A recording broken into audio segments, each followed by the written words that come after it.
जय सूर्यदेव। प्यारे भक्तों, आज रविवार के दिन आप सभी श्रवण करें रविवार सूर्यदेव की प्रेत कथा। प्राचीन काल में एक बुढ़िया रहती थी। वह नियमित रूप से रविवार का व्रत करती थी। रविवार के दिन सूर्योदय होने से पहले ही उठकर बुढ़िया स्नान आदि से निवृत्त होकर आंगन को गोबर से लीपकर स्वच्छ करती और उसके बाद सूर्य भगवान की पूजा करते हुए रविवार व्रत कथा सुनकर सूर्य भगवान को भोग लगाकर दिन में एक समय भोजन करती थी। सूर्य भगवान की अनुकंपा से बुढ़िया को किसी प्रकार की चिंता एवं कष्ट नहीं था। धीरे धीरे उसका घर धन्य धान्य से भर रहा था। अब होता है ये कि उस बुढ़िया को सुखी होते देख उसकी पड़ोसन उससे जलने लगी। बुढ़िया ने कोई गाय नहीं पाल रखी थी, अतः वह बुढ़िया पड़ोसन के आंगन में बंधी गाय का गोबर लाती थी। पड़ोसन ने अपनी दिमाग लगाकर कुछ सोचकर उसने अपनी गाय को घर के भीतर ही बांध दिया। रविवार को बूढ़ी माई को गोबर ना मिलने से वह अपना आंगन नहीं लीप सकी। आंगन ना लीप पाने के कारण उस बुढ़िया ने सूर्य भगवान को भी भोग नहीं लगाया और उस दिन खुद भी भोजन नहीं किया। सूर्यास्त होने पर बुढ़िया भूखी प्यासी सो गई। रात में भगवान ने उन्हें सपना दिया और भोजन ना बनाने और भोग ना लगाने का कारण पूछा तो बुढ़िया ने कहा भगवान को कि गोबर न मिलने के कारण वो भोजन नहीं बना सकी।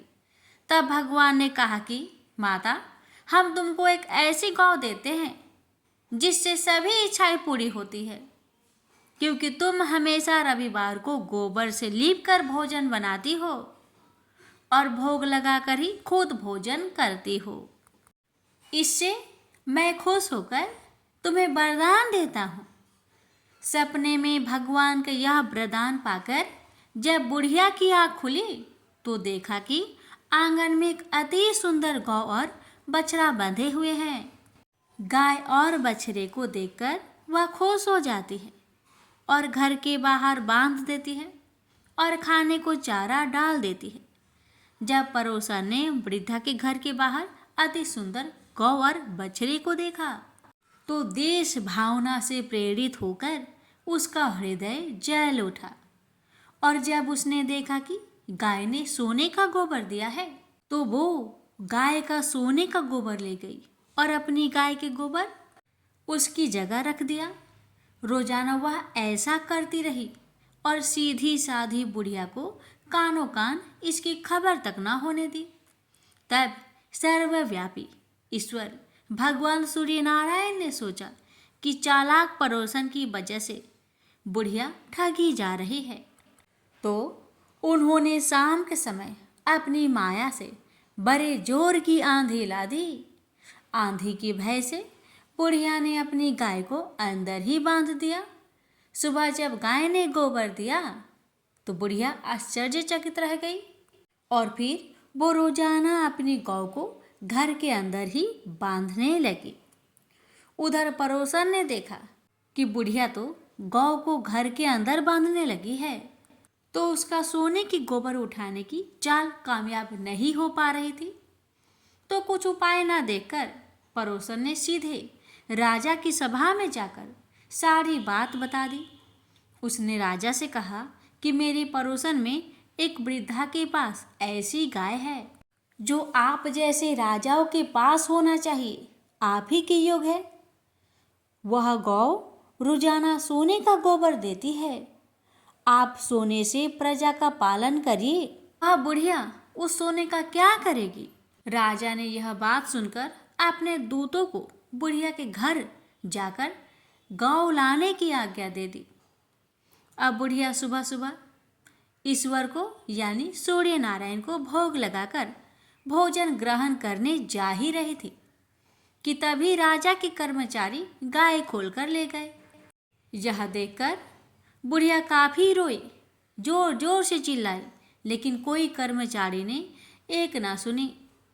उस दिन फिर वृद्धा गौ के वियोग में भोजन ना कर सकी और रात भर रो रो कर सूर्य नारायण से गाय को पुनः पाने की प्रार्थना करती रही। वहीं दूसरी ओर राजा गौ को देखकर बहुत प्रसन्न हुआ और सुबह ही जैसे वह उठा, सारा महल गोबर से भरा दिखाई देने लगा। राजा यह देखकर घबरा गया। भगवान ने राजा को सपने में कहा था कि हे राजा, गाय बुढ़िया को लौटा देने में ही तेरी भलाई है। रविवार के व्रत से प्रसन्न होकर मैंने ही उसे यह गाय दी थी।